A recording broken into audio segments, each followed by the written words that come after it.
Uttar Pradesh police exam 2026 में हमारा प्रस्तावित है जून में 8, 9, 10 जून को।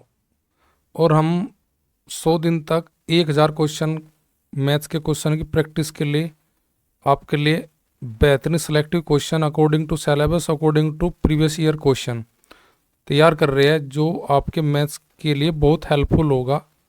और आज की ये वीडियो हमारी जो है चौथे दिन की है, और इसमें चौथे दिन में पर डे हम 10 क्वेश्चन देखते हैं। आज हम भी 10 क्वेश्चन लगाएंगे और देखते हैं आज का पहला क्वेश्चन हमारा क्या है।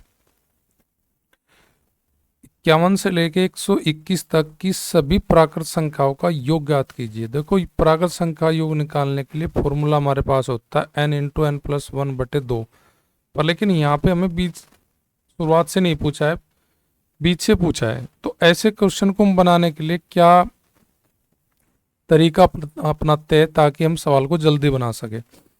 देखिए, इसमें सबसे पहली संख्या हम जोड़ेंगे और सबसे लास्ट की संख्या जोड़ेंगे और बटे करेंगे 2 और गुना।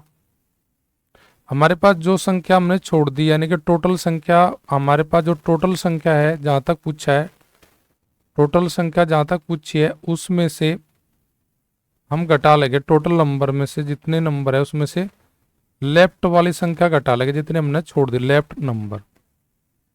तो यहां से भी क्वेश्चन हम बना सकते हैं डायरेक्टली बिना n इंटू एन प्लस 1/2 के। तो पहली संख्या 51 है, लास्ट की संख्या 121 है, तो 51 प्लस 121/2। टोटल कहाँ तक मुझे पूछा है? 121 तक पूछा है, तो 121 में से घटाऊंगा मैं जो संख्या मैंने छोड़ दी, यानी 51 से पहले क्या एक संख्या छोड़ दी मैंने? 50। तो यहां से मेरा क्वेश्चन बन जाएगा 51 और 121 का जोड़ हो जाएगा जी 172/2 और गुना टोटल संख्या हो जाएगी, इनमें से 121 में से 50 घटाऊंगा तो मेरे पास बच जाएगा जी 71 बच जाएगा जी। अब इसका हाफ हो करेंगे हम, 8 दूनी 16, बच गया 1, हो गया 12, 6 दूनी 12, यानी कि अगर मैं 86 की और 71 गुना करा दूं तो मेरा आंसर बन जाएगा। तो 86 और 71 के मैं गुना कर लेता हूँ जल्दी से। 6 कम 6, 8 कम 8, 7 संग 42, 42 और 8 हो जाएगा 50, हासिल लग गए 5, 8 सती 56, 56 और 5 61, यानी कि 6106 मेरा जोड़ आएगा 51 से लेके 121 तक की सभी प्राकृत संख्या को जोड़ने पर। तो पहले क्वेश्चन का राइट आंसर हो जाएगा option A. Question number 2, Arun ने 800 रुपए की एक साइकिल खरीदी और उसे 920 में बेच दिया, उसका लाभ प्रतिशत ज्ञात कीजिए। ऐसा क्वेश्चन री एग्जाम में 2024 में पूछा गया था हमारा, जैसा क्वेश्चन आपकी स्क्रीन पे है। तो खरीदी थी यानी करिया करा था 800 का और उसको बेचा 920 में, तो बेचना अगर अधिक का है तो जाहिर सी बात है लाभ ही होगा। तो लाभ कितने का होगा? आप विक्रय मूल्य में से क्रय मूल्य घटा लीजिए, यानी कि 920 में से 800 अगर आप घटाएंगे तो आपको पता चलेगा कि आपका लाभ कितना है। 120 का लाभ का परसेंट निकालने के लिए आप क्या करते हैं? लाभ के रुपए बटे क्रय मूल्य और गुना 100। लाभ के रुपए बटे क्रय मूल्य गुना 100, 2 जीरो से 2 जीरो कट गई हमारी ये। और 120 को 8 कितने बार डिवाइड करेगा जी?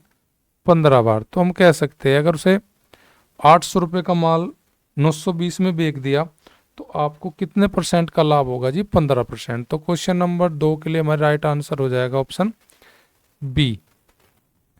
क्वेश्चन नंबर 3, असमान संख्या युग्म ज्ञात कीजिए। तो देखो जिसमें हमें संख्या भिन्नों में दी गई है 2/5, 12/30। 12/30 भी हमारा 6 दूनी 12 और 5 अंक 30, ये समान है। तो हमारा ऑप्शन ए नहीं होने का, 2/5 और 2/5 आपस में समान युग्म है। हमें निकालना है असमान संख्या युग्म। 4/7 और 12/25। देखिए 4/7, 12/25 यही मुझे ऑप्शन लग रही है जो असमान है। बाकी मत चेक कर लेते हैं। 2/4 का मतलब 1/2, 8/16 का मतलब 1/2 और 3/9 का मतलब 1/3 और 27/81 का मतलब भी 1/3 ही हो जाएगा। तो मेरी राइट ऑप्शन असमान जो संख्या युग्म है वो ऑप्शन हमारी बी हो जाएगी राइट क्वेश्चन नंबर 3 के लिए। क्वेश्चन नंबर 4, एक व्यक्ति ने एक वस्तु को 20% की हानि पर बेचा। यदि वह 1200 रुपये अधिक में बेचता तो उसे 5% का लाभ होता। वस्तु का क्रय मूल्य मुझे ज्ञात करना है। देखो, नो प्रॉफिट नो लॉस होता है क्रय मूल्य पर। क्रय मूल्य हमारा माना जाता है हमेशा परसेंट में 100। पहले बेचा 20% की हानि पे, यानी कि पहले बेचा था उसको 100 में से अगर हम 20 घटा ले तो उसे पहले बेचा था क्या % पे जी, विक्रय मूल्य पे। इसका अगर परसेंट देख के पहले एसपी का 80। अब वो कह रहा है कि रुपये बढ़ा दो कितने, 1200। तो आपको लाभ हो जाएगा कितने % का जी, 5% का।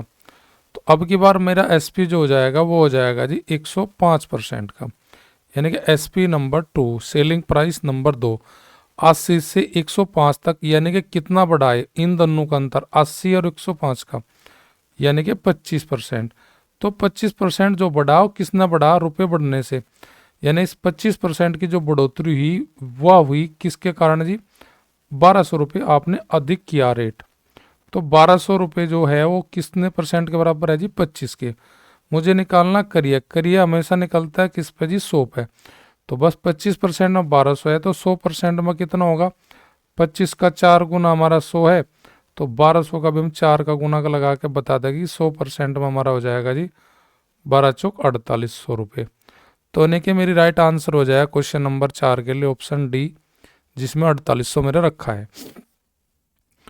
क्वेश्चन नंबर 5, एक गांव के व्यापार मेले में एक आदमी ने 5125 रुपये की कुल राशि में एक घोड़ा एक ऊंट खरीदा। उसने घोड़े को 25% लाभ पर, ऊंट को 20% की हानि पर बेच दिया।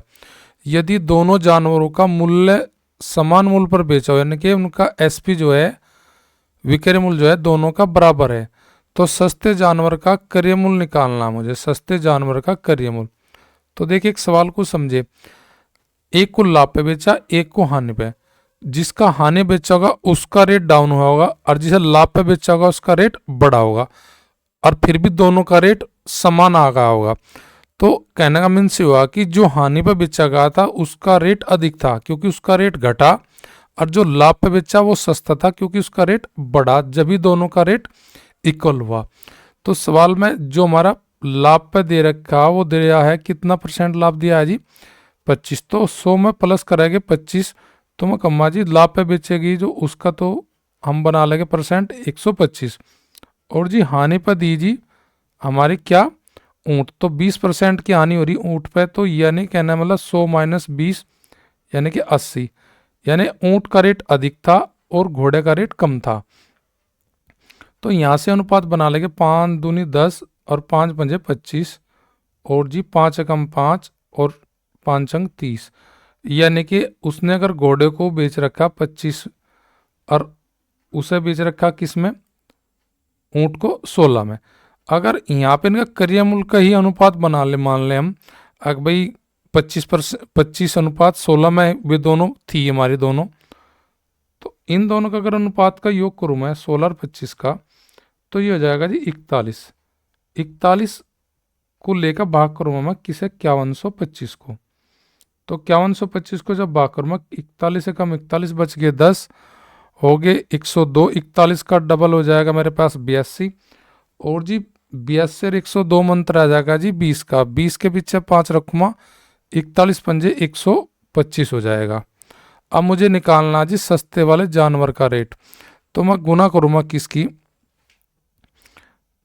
हम गुना करूँगा इस 25 में, तो 25 में गुना करूँगा तो मैं 125 का, तो मेरे पास कितना आएगा देखिए, 25 पंजे 125, और जी 25 दूनी 50, 50 और 12 मेरा हासिल था 125 का, 62 हो जाएगा। 6 25 से कम 25, 25 और 6 31। तो यानी कि ये तो रेट आ जाएगा मेरा जी किसका, जो अधिक रेट का था वस्तु वाली। अगर मैं यहाँ गुना करूँ 125 की 16 में, तो यहाँ पे हो जाएगा 16 पंजे 80, 16 दूनी 32 और 8 40, 16 कम 16, 16 और 40 का हासिल 4 यानी कि 20। यानी कि जो मेरी बेची गई थी वो थी जी 2000 की, यानी कि 2000 की तो था मेरा घोड़ा और ऊँट था मेरा 3125 का। अब 2000 का मैं 25% बढ़ा दूँ, यानी कि चौथा हिस्सा, 25% का चौथा हिस्सा, और 2000 का चौथा हिस्सा हमारा हो जाएगा 500 रुपये। 2000 प्लस 500 नहीं 2500। अब मैं 20% क्या नहीं है 5 पैसा घटाओ किसमें 3125 में, तो 5 पैसा जा 5 दूनी 10, 5 छंग 30, 5 दूनी 10, यानी कि यहाँ से घटेगा मेरा 625। 625 घटाऊंगा मैं 3125, उसका भी रेट 25 हो जाएगा। अब देखिए सर, अगर हम और थोड़ा सा सिंपलीफाई करके देखें यहाँ से, अगर बेसिक तरीके से भी लगाए तो कैसे क्वेश्चन को बना सकते हैं हम। देखो 5125 मेरा रेट था दोनों का। अब इसमें से मैं सस्ते वाला मानना कि ये सस्ते वाला मेरा एक्स का रेट है, यानी कि हॉर्स का, और जी मेरा ऊंट का कैमल का रेट हो जाएगा फिर कितना जी 5125 माइनस एक्स। अब यहाँ पे हॉर्स को बेच रहा मैं लाभ पे, तो एक्स का हो जाएगा 125, एक्स गुना 125 और जी परसेंट, और बराबर ये हो जाएगा 5125 माइनस एक्स और गुना जी 80%। अब यहाँ से भी सोल्व करके हम आंसर वही ले सकते हैं, परसेंट से परसेंट कट जाएगा, यहाँ पे 25 बार चले जाएगा, यहाँ पे ये 16 बार चले जाएगा, 16 कोष्ट में जाएगा, ये 5125 में गुना करेगा, क्या 5125 में गुना करेगा जी 16, और जी माइनस का 16x और ये 25x हमारा 25, और ये 16 इधर जाएगा तो ये हो जाएगा कितना 25 16 का जोड़ हमारा, ये इधर जाएगा माइनस का प्लस हो जाएगा, तो 16x और 25x जुड़ का हो जाएगा 41x। अब 41 से इसे भाग करें तो x की वैल्यू मेरे पास आ जाएगी। ये से काटेगा कितनी बार, अभी आपने देखा कितने बार काटा 125 बार। 125 और 16 गुना जो करेंगे वो आ जाएगी x की वैल्यू जो सस्ते की है, यानी कि 2000। तो हम इसे बेसिक तरीके से भी उड़ा सकते हैं, इस तरीके से भी।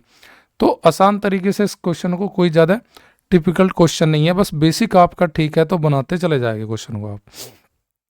अगला क्वेश्चन हमारा सिंपल है, हमें गुणनखंडों में एचसीएफ निकालना। तो गुणनखंडों में अगर हमें एचसीएफ निकालना तो उसके लिए हमारा विधि क्या होती है, दो चीज़ हमें पता होनी चाहिए। एक तो कॉमन, हमारा कॉमन फैक्टर कौन सा है सभी में। दूसरी बात हमारी छोटी घात, हमारी छोटी घात पता होनी, छोटी घात लेंगे हम, छोटी घात यानी कि पावर। तो देखिए 2 यहाँ पे भी है और 2 यहाँ पे भी है, तो 2 सभी में कॉमन है, 3 यहाँ पे भी है, 3 यहाँ पे भी है और 5 भी सभी में है। तो 2 3 और 5 तीनों की तीनों जो संख्या मुझे दी है तीनों में हमारी कॉमन है। अब 2 पे सबसे छोटी घात है 2 की पावर 2, 3 पे सबसे छोटी घात है 3 की पावर 2, 5 पे सबसे छोटी घात है 5 की पावर 1। तो 2 की पावर 2 का मतलब 4 और 3 की पावर 2 का मतलब 9 और गुना 5, 5 चौक 20, 20 की गुना करेंगे 9 में, तो ये हो जाएगा 180। तो मेरा आंसर हो जाएगा इस क्वेश्चन के लिए 180 ऑप्शन सी। तो राइट आंसर हो जाएगा ऑप्शन सी हमारी क्वेश्चन नंबर 6 के लिए। 7वां क्वेश्चन हमें पूछा तृतीय अनुपाती क्या है। तृतीय अनुपाती, तो तृतीय अनुपाती क्या होता है कि दो संख्या में देता है जैसे ए और बी, उसका तृतीय अनुपाती निकालना तो दूसरी वाली की उसी में गुना करके पहले वाली से भाग करते हैं हम। यहाँ पे पहली संख्या हमारी ये है, दूसरी हमारी x माइनस वाई है। तो हम क्या करेंगे तृतीय अनुपाती निकालने के लिए, x माइनस वाई गुणा x माइनस वाई और जी भाग करेंगे पहली संख्या से। पहली संख्या मुझे दी गई है x square minus y square. X square minus y square का फॉर्मूला अगर हम खोलते हैं तो हमें मिलता है x minus y into x plus y. अब x प्लस वाई से हमारा x माइनस वाई से x माइनस वाई कट जाएगा, तो हमारे पास रह जाएगा अंश के लिए x माइनस वाई और हर के लिए रह जाएगा जी x प्लस वाई। ये मेरा तृतीय अनुपाती होगा दिए गए सवाल का। तो ये मेरा आंसर हो जाएगा ऑप्शन बी में राइट। तो क्वेश्चन नंबर 7 का राइट आंसर हो जाएगा ऑप्शन बी। क्वेश्चन नंबर 8 क्या दिया गया, दो व्यक्ति की संपूर्ण वेतन लब्धियां बराबर है लेकिन उनमें से एक को अपने मूल वेतन का 65% और दूसरे को मिलता है जी मूल वेतन का 80% भत्ता। तो पहले व्यक्ति के मूल वेतन का दूसरे व्यक्ति के मूल वेतन के साथ क्या अनुपात है। तो देखो जिसमें पहला व्यक्ति हमने मानना ए और दूसरे व्यक्ति मानना हमने बी। पहले को उसके वेतन का कितना भत्ता मिला जी 65। अगर मैं पहले को मान लिया कि इसे 100% वेतन मिलता है तो उसका 65% भत्ता मिलेगा, तो कहने का मतलब इसे टोटल मिल जाएगा 100 प्लस 100 प्लस 65%, ये टोटल वेतन होगा ए का। बी अपने मूल वेतन का लेता है 80% भत्ता, यानी अगर बी का भी मैं यहाँ पे ले लूँ 100%, तो 100 का 80% उसे भत्ता मिलेगा, तो उसकी आय बन जाएगी कितनी जी, मिलाकर मूल वेतन प्लस भत्ता यानी कि 180। अब यहाँ से मुझे अनुपात बताना उनका, पहले वक्त के मूल वेतन दूसरे वक्त के मूल वेतन में क्या अनुपात है। तो ये तो हो जाएगा जी 165 और ये हो जाएगा जी 180, यानी कि 165 गुना ए बराबर 180 गुना बी। तो ए को भाग करूँ मैं बी से और जी 180 को भाग करूँ मैं 165 से, तो मेरा अनुपात आ जाएगा ये। तो 5×15 बच गए 3, 5 छंग 30, 5×15 बच गए 1, 5×15, फिर 3 से फिर काट दूंगा, 3 एकम 3, 3 दूनी 6, 3 एकम 3, 3 एकम 3, तो यानी कि 12:11 मेरा राइट आंसर हो जाएगा ऑप्शन बी क्वेश्चन नंबर 8 के लिए। क्वेश्चन नंबर 9, दो रेलगाड़ियां विपरीत दिशा में 29 किलोमीटर प्रति घंटा 25 किलोमीटर प्रति घंटे की चाल से चल रही है। तेज गति वाली गाड़ी धीमी गति की रेलगाड़ी में सवार व्यक्ति को 6 सेकंड में पार कर जाती है। तो तेज गाड़ी की लंबाई मुझे बतानी है। देखो दो ट्रेन है हमारी विपरीत दिशा में जा रही है ये। अब इसमें जो तेज वाले की स्पीड है वो है जी 29 किलोमीटर प्रति घंटा, और जो धीमी है जी उसकी है 25 किलोमीटर प्रति घंटा। इस 25 किलोमीटर प्रति घंटा में कोई व्यक्ति बैठा और उसे पार करने वाले में कितना समय लेती है जी यह तेज वाली 6 सेकंड। अब व्यक्ति को पार करने का मतलब यह है कि ट्रेन तेज वाली ने अपनी लंबाई को पार किया है। तो जब दोनों विपरीत दिशा में जाते हैं रेलगाड़ी तो उनकी चालों में हम क्या करते हैं जी योग करते हैं। एक दिशा में जाती है तो अंतर लेते हैं हम। तो ये होगा हमारे दोनों की स्पीड जुड़ के हो जाएगी 54 किलोमीटर प्रति घंटा। 54 किलोमीटर प्रति घंटा को मीटर प्रति सेकंड में कन्वर्ट कर लेंगे, गुना कर लेते हैं 5/18 की। तो 18 तिया 54, तो 5 तिया 15, दोनों रेलगाड़ियां मिलकर 1 सेकंड में क्या मीटर निकाल लेगी जी 15। अब मुझे निकालनी है रेलगाड़ी की लंबाई यानी कि दूरी, और दूरी का फॉर्मूला क्या होता है चाल गुना समय। दोनों की चाल कितनी है जी 15 मीटर प्रति सेकंड, और पार कर रखा कितनी सेकंड में जी 6 में। तो 15 मीटर प्रति सेकंड में गुना कर देंगे 6 की, तो 15 छिक्का 90। तो यानी कि ये हो जाएगा हमारे पास 90 मीटर, यानी कि तेज वाली जो रेलगाड़ी है उसकी लंबाई जो है वो 90 है। तो क्वेश्चन नंबर 9 के लिए मेरा राइट आंसर हो जाएगी option C. Next question, question number 10 और आज का लास्ट क्वेश्चन। मीता की आय सीता की आय से 125% अधिक है, यानी कि मीता की आय अधिक है सीता की आय से। अब ये कह रहा कि सीता की आय मीता की आय से कितने प्रतिशत कम है। अगर सीता की आय 100 रुपये है तो 100 से कितना परसेंट अधिक है उसका 125। 100 का हम जितना मानते हैं उतना ही परसेंट हमारा निकल आता है, यानी कि 100 का 125 यानी कि 125 ही हो जाएगा। 100 में 125 जोड़ेंगे तो मीता की आय हमारी हो जाएगी 225। अब इसने सवाल में कह रहा कि सीता के मीता की आय से कितने प्रतिशत कम है। पहले इनमें दोनों में अंतर लेके मीता और सीता की आय में अंतर है 125 रुपये का। सीता की आय किससे कम है मीता की। मीता की आय से तुलना करा रहा तो 125/225% निकालने के लिए गुना 100 करेंगे हम, यानी कि सीता की आय किससे कम है मीता से, अंतर बटे मीता की आय और गुणा 100। 25 पंजे 125, 25 निम्मा 225, 5 के गुणा करेंगे 100 में तो ये हो जाएगा 500/9। तो 9 पंजे 45 का 5 का बच गए 5 हो गए 50, 9 पंजे 45, 55 पॉइंट समथिंग मेरा आंसर हो जाएगा, जो कि राइट ऑप्शन है मेरी 55 पॉइंट समथिंग के लिए ऑप्शन बी। तो क्वेश्चन नंबर 10 का राइट आंसर हो जाएगा ऑप्शन बी।